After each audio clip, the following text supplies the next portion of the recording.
নমস্কার, Bengal search YouTube চ্যানেলে আপনাদের সকলকেই স্বাগত জানাই। দীর্ঘ 14 বছর পর আবারও শুরু হচ্ছে জনগণনা বা জাতি গণনা। এই গণনার সাথে বেশ কয়েকটি প্রশ্ন করা হবে। আপনার বাড়িতে যখন যাবে জাতিগত গণনা বা জনগণনার সময়, তখন আপনাকে বেশ কিছু প্রশ্ন করা হতে পারে। তো সেই প্রশ্নগুলি কি থাকবে আজকের ভিডিওতে আমরা সেটাই জানিয়ে দেব। সমস্ত ভারতীয়দের জন্য সুখবর রয়েছে। প্রায় 13 বছর বা 14 বছর পর একটি আদমশুমারি বা জনগণনার কাজ শুরু হচ্ছে এবং এটি শুরু হবে এই বছরই। তো আপনারা যারা জনগণনার জন্য মুখিয়ে আছেন যে কি প্রশ্ন করা হতে পারে বাড়িতে বাড়িতে গিয়ে, আজকের ভিডিওতে আমি পুরোটাই আপনাদের জানিয়ে দেবো। আর বেঙ্গল সার্চ ইউটিউব চ্যানেলটিকে অবশ্যই সাবস্ক্রাইব করে রাখবেন। এরকম নতুন নতুন ভিডিও পেতে আমাদের চ্যানেলটিকে সাবস্ক্রাইব করে পাশে রাখা বেল নোটিফিকেশনটি অলে প্রেস করে দেবেন। ফেসবুক থেকে দেখলে আমাদের পেজটিকে অবশ্যই ফলো দিয়ে রাখবেন। সমস্ত ভারতীয়দের জন্য সুখবর রয়েছে। আবারও দীর্ঘ 13 বছর পর শুরু হতে চলেছে আদমশুমারি বা জনগণনার কাজ। এটি খুব গুরুত্বপূর্ণ খবর সমস্ত ভারতবাসীর কাছে। প্রায় অনেক বছর আগে দিয়ে বন্ধ ছিল এই জনগণনার কাজ। প্রতি 10 বছর অন্তর হতোই জনগণনার কাজ, যেটা শুরু হয়েছিল 1872 সাল থেকে। সরকারি নির্দেশ অনুসারে শুরু হয়েছিল আদমশুমারি বা জনগণনার নীতি, অর্থাৎ জনগণনা বা আদমশুমারি শুরু হয়েছিল 1872 সাল থেকে। সেই থেকে প্রতি 10 বছর অন্তর এই জনগণনার কাজ চলেছে। ভারতবর্ষে শেষবার এই প্রক্রিয়াটি সম্পন্ন হয়েছিল 2011 সালে। তারপর 2021 সালে প্রস্তাব হলেও অতিমারির কারণে সম্পন্ন হয়নি। অর্থাৎ 2011 সালের পর 2021 সালে আবারও জনগণনা হওয়ার কথা ছিল, কিন্তু 2021 সালে যে করোনা মহামারীর সময় বা অতিমারির সময় জনগণনা বন্ধ রাখা হয়েছিল। এই জনগণনার সমীক্ষার উপর দেশের নানান গুরুত্বপূর্ণ সিদ্ধান্ত নির্ভর করে থাকে, যেমন সাধারণ মানুষের বিভিন্ন পরিষেবা প্রদান, আবার বিভিন্ন প্রকল্পের সুযোগ সুবিধা দেওয়া ইত্যাদি ক্ষেত্রে জনগণনা খুবই গুরুত্বপূর্ণ ভূমিকাও পালন করে। আর এই বিষয়ে বিস্তারিত জানতে আজকের এই ভিডিওতে আমি আপনাদেরকে নিয়ে এসেছি।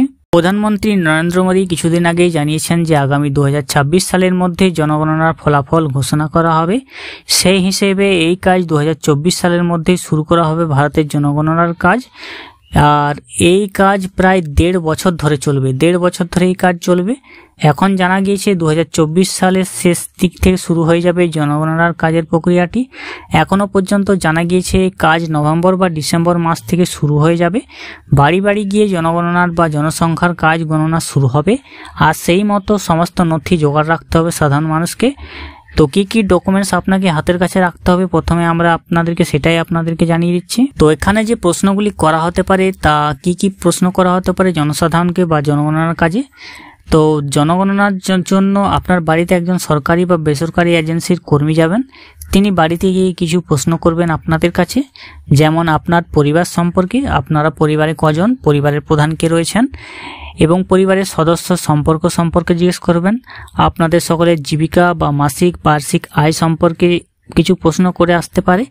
সমস্ত প্রশ্ন করা হয়ে গেলে আপনাদের উত্তর তারা নথিভুক্ত করে নিয়ে আসবে। সেই ক্ষেত্রে যেমন প্রশ্ন হতে পারে আপনার পরিবারের সদস্য কতজন রয়েছে, আপনার পরিবারের সদস্যদের নাম, তাদের বয়স ও লিঙ্গ সম্পর্কে, জীবিকা অন্যান্য সম্পর্কিত এই তথ্য, এছাড়া অন্যান্য আরও প্রশ্ন করা হতে পারে। এই প্রশ্নগুলি হতে পারে আপনার বাড়িতে যখন আসবে একজন সার্ভে করতে বা জনগণনা করতে, তখন এইসব প্রশ্ন আপনাকে করা হতে পারে। এ বিষয়ে আপনাদের কিছু চিন্তা করতে হবে না, কারণ সেন্সাস অফ ইন্ডিয়া এই প্রক্রিয়ায় সাধারণত কোনো কাগজপত্রের প্রয়োজন হয় না। তবে আপনার ভোটার কার্ড বা আধার কার্ড দেখতে চাইতে পারে। তবে যে সকল কর্মীরা এক্ষেত্রে আপনাদের বাড়িতে এসে ভোটার কার্ড বা আধার কার্ড চাইতে পারেন, তাদের জন্য এই দুটি ডকুমেন্টস আপনাদেরকে রেডি করে রাখতে হবে। দেশের প্রায় 30 লক্ষ স্কুল শিক্ষককে এই কাজের দায়িত্ব দেওয়া হতে পারে। জেলা স্তরে জনগণনার সঙ্গে যুক্ত থাকবেন প্রায় 1,20,000 সরকারি আধিকারিক। 46,000 প্রশিক্ষণ কর্মী নিয়োগ করা হবে। এই সব গণনার ডেটা নির্দিষ্ট মোবাইল অ্যাপে নথিভুক্ত করা থাকবে। পূর্ব ঘোষণা অনুসারে সোমবার কেন্দ্রীয় স্বরাষ্ট্র মন্ত্রকের তরফে গেজেট নোটিফিকেশন তথা বিজ্ঞপ্তি জারি করে জনগণনা শুরুর দিনক্ষণ জানিয়ে দেওয়া হয়েছে। কেন্দ্রীয় সরকার দুটি ধাপে জনগণনা করবে। বিজ্ঞপ্তিতে বলা হয়েছে প্রথম ধাপটি 1 অক্টোবর 2026 থেকে শুরু হবে। এর মধ্যে 4টি পার্বত্য রাজ্য অন্তর্ভুক্ত রয়েছে, যেমন হিমাচল প্রদেশ, উত্তরাখণ্ড, জম্মু কাশ্মীর এবং লাদাখ। এগুলোতে প্রথম শুরু হবে। দ্বিতীয় ধাপটি 1 মার্চ 2027 থেকে শুরু হবে। তাতে দেশের বাকি রাজ্যগুলিতে জনগণনা শুরু হবে। 2028 সালের মাঝামাঝি জনগণনার তথ্য সামনে আসতে বলে অনুমান করা হচ্ছে। অর্থাৎ এই যে জনগণনা হবে, সেই জনগণনা 2028 সালের মাঝামাঝি তো সামনে আসতে পারে যে কতগুলি মানুষ এখানে রয়েছে এবং কোন জনসংখ্যা বা কোন তপশিলের মানুষ বেশি রয়েছে, কোন ধর্মের মানুষ বেশি রয়েছে, সেগুলো সামনে আসবে। আগামী জনগণনায় আনুমানিক খরচ হবে 13,000 কোটি টাকা।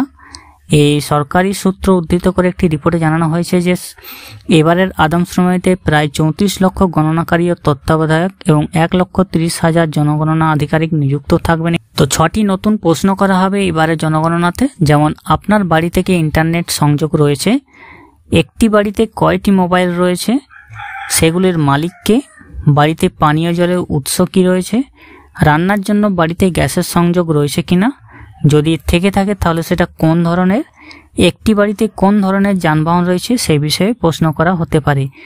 এছাড়াও প্রশ্ন করা হতে পারে বাড়িতে কোন ধরনের শস্য ব্যবহার করা হয়। এদিকে গত মাসেই জনগণনার সঙ্গে জাত গণনার কথা ঘোষণা করেছিল কেন্দ্র। প্রশ্ন উত্তরের ভিত্তিতে জাত এবং জনগোষ্ঠী সম্পর্কিত বিভিন্ন তথ্য এবারে জনগণনা পর্বে সংগ্রহ করা হবে বলে জানা গিয়েছে।